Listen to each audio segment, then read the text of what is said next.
Thousands of people every year have near-death experiences. They flatline, their heart stops, they are clinically dead, and then they come back. But something happens to them that almost nobody talks about. They stop wanting things. They stop chasing money. They stop caring about status.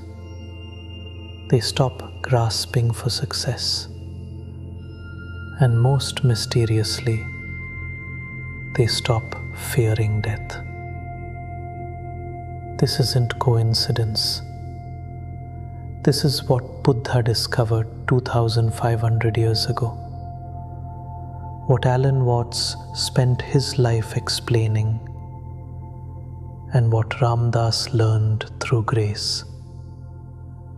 It's the same liberation happening spontaneously in the dying brain. You're going to understand why. And you're going to see that enlightenment isn't some distant goal. It's what your consciousness naturally becomes when it stops believing in the illusion of wanting. Researchers at the University of Virginia have documented over 1,000 near-death experiences, and they've found something remarkable. Nearly every person who comes back reports the same transformation: decreased interest in material possessions, loss of the fear of death, a fundamental reordering of what matters.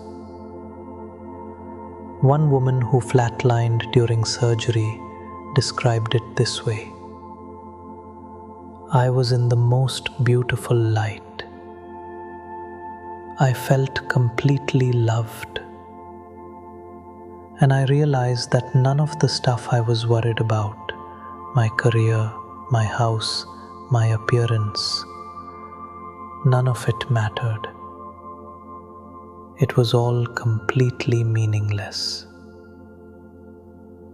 Another man who had a heart attack said, I came back a different person. I don't care about money anymore. I don't care what people think. I just want to love and be loved. This isn't depression. This isn't brain damage from oxygen deprivation. Studies show these people have higher emotional intelligence, greater sense of purpose, and deeper peace than control groups. So what changed? The answer is simple and profound. They stopped wanting. Buddha called it Tanha, craving, the root of all suffering. He taught that the moment you're born, you begin grasping. You want pleasure. You avoid pain. You cling to what you have and chase what you don't have. And that constant grasping creates the suffering of existence. But here's what researchers discovered. During a near-death experience, something shuts off in the brain. The part that generates craving. The part that creates the sense of I need and I want and I must. When the heart stops, blood flow to the brain stops. The ego-generating mechanisms go quiet, and consciousness expands into something it's rarely allowed to be. Wanting nothing. People describe it as an infinite peace. Not peace because something good happened. Peace because wanting itself dissolves. Alan Watts explained this beautifully. He said the ego is constantly saying, I want to be happy.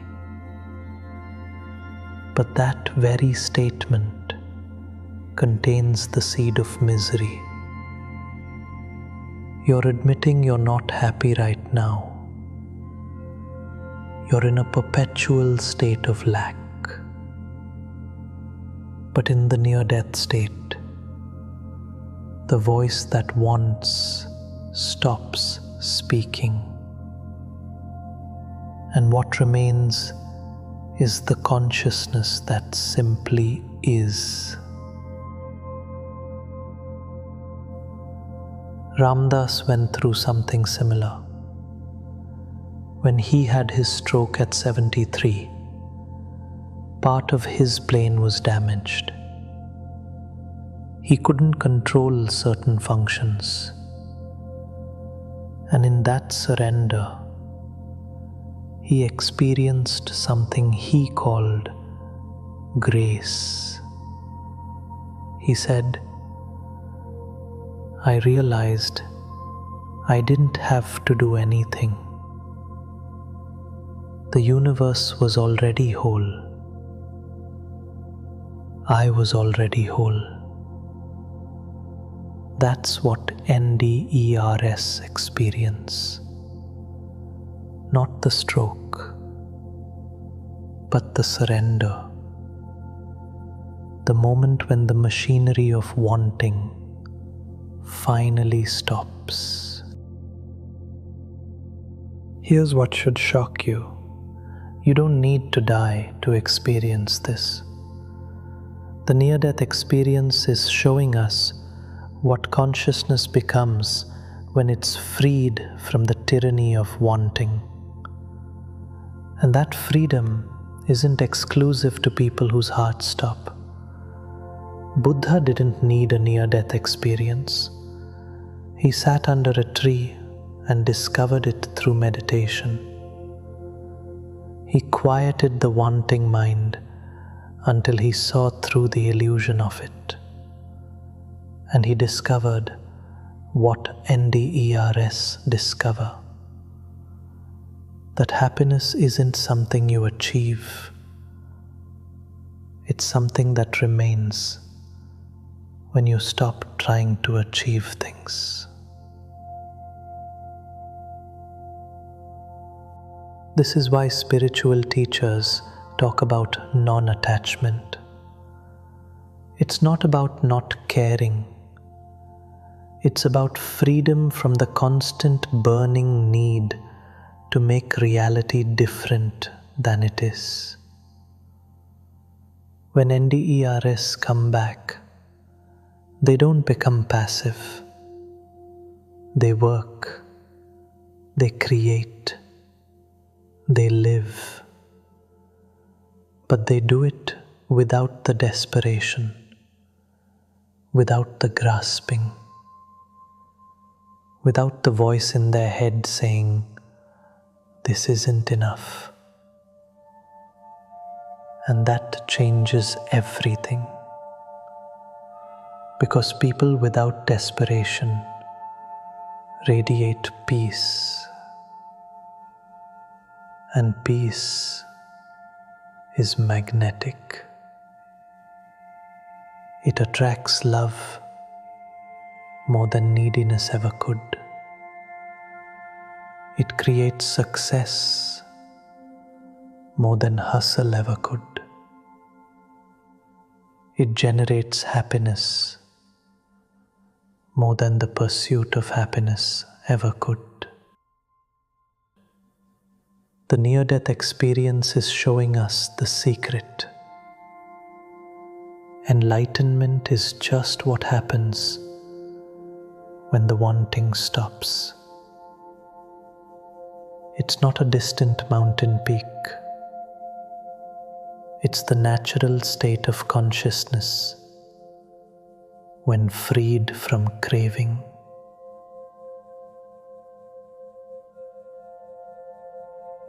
If this is landing, if you're starting to see that your suffering isn't caused by your circumstances, but by your relationship to wanting, then subscribe. Every week, we're diving deeper into these paradoxes, into the truths that the dying have discovered, into what consciousness actually is when it stops pretending to need something to be happy. The near-death experiencers have been given a gift. They've tasted liberation, and now they spend the rest of their lives trying to live from that place.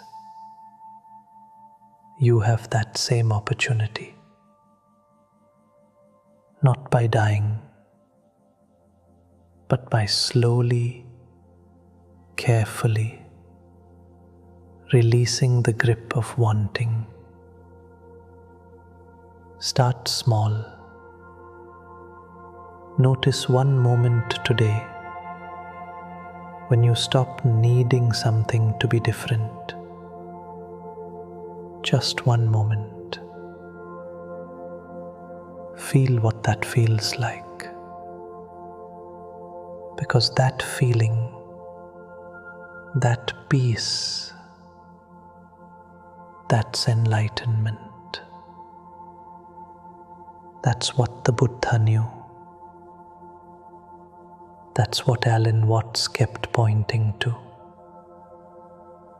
It's already available to you right now.